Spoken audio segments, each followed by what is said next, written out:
नमस्कार किसान भाइयों। आज मैं आपके साथ एक नए टॉपिक के साथ उपस्थित हुआ हूँ। आज मैं आपको बताऊंगा किसान भाइयों कि गंबारों की बीमारी से हम अपने पोल्ट्री में कैसे छुटकारा पाएँ और इस बीमारी का हम जड़ से इलाज कैसे करें। तो कृपया करके इस चैनल को लाइक करें, सब्सक्राइब करें और शेयर करें और 3 लोगों को ज़रूर इस चैनल के बारे में बताएं। तो किसान भाइयों, आज मैं एक नए टॉपिक के साथ आपके साथ आया हूँ। तो किसान भाइयों, मैं बहुत दिनों से पोल्ट्री फार्मिंग कर रहा हूँ, पर मेरे फार्म पे आज तक कभी गंबारों की बीमारी नहीं आई थी। इस बार पहली बार गंबारों की बीमारी आई है। तो मैंने ये सोचा कि आप लोगों के साथ इस चीज़ का मैं शेयर करूं। तो सर, आप किसान भाइयों, गंबारों की बीमारी से कैसे बचाव कर सकते हैं अपने पोल्ट्री का, मैं आपको बताता हूं। किसान भाइयों, गंबारों की बीमारी एक बहुत ही घातक बीमारी होती है जो कि पोल्ट्री में हमेशा ही आती है, पर हम उसको पहचान नहीं पाते। पोल्ट्री फार्म में हमेशा गंबारों की बीमारी आती है। मेरे भी पोल्ट्री में 3-4 लॉट से हमेशा गंबारों की बीमारी आ रही थी, पर मैं पहचान नहीं पा रहा था इस बीमारी को। लेकिन मुझे अब ये पता चला कि ये गंबारों की बीमारी है, जिसे हम पीछे की तरफ फंगस लगना कहते हैं।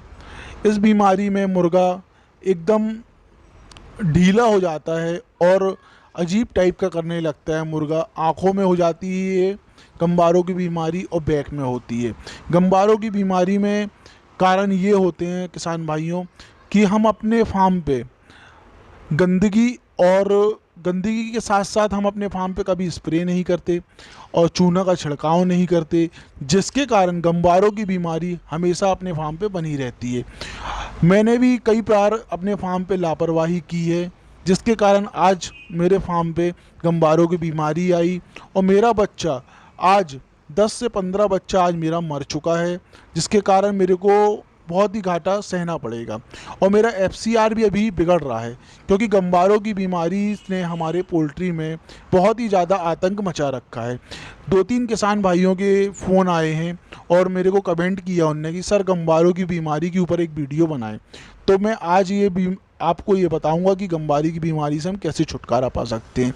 तो किसान भाइयों, गंबारों की बीमारी में हमें हमेशा ये ध्यान रखना है कि हमारा जब बच्चा नया आता है, कंपनी से जब हमारा बच्चा आता है, तो कंपनी से जब बच्चा आता है तो कंपनी का बच्चा हम चेक कर लें।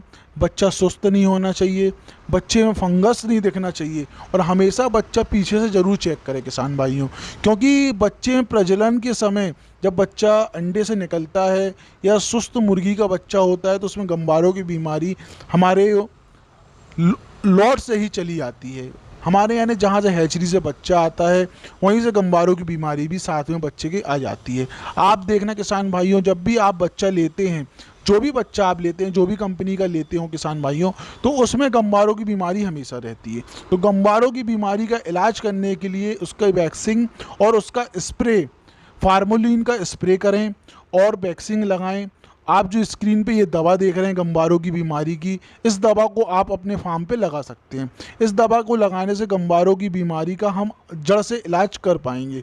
और एक चीज़ का और मैं किसान भाइयों आपको बताना चाहूँगा कि जब भी आपके फार्म पे अगर बच्चा आता है, बच्चा आने के पहले 2 से 3 दिन पहले आप फार्म पे अपना लीटर बिछवा कर, चूना का छिड़काव करवा कर और 2 से 3 स्प्रे ज़रूर करें। स्प्रे करने से किसान भाइयों आपके फार्म पे जो और भी बीमारियां होने वाली होंगी वो भी कभी नहीं आएंगी। जैसे कि फंगस लगना हो गया, सर्दी की बीमारी हो गई, खून चूसने वाले कीड़े हो गए, बरसात के समय जो नए कीड़े आते हैं जो पोल्ट्री की आँखों में लगते हैं, वो कीड़े आप हमेशा स्प्रे करते रहें। और और छोटी छोटी बातों का हमेशा ध्यान रखें। मैंने पहली वाली वीडियो में बताया और इस वाली वीडियो में बताया है। किसान भाइयों, सबसे ज़्यादा एफसीआर हमारे पोल्ट्री में मायने रखता है।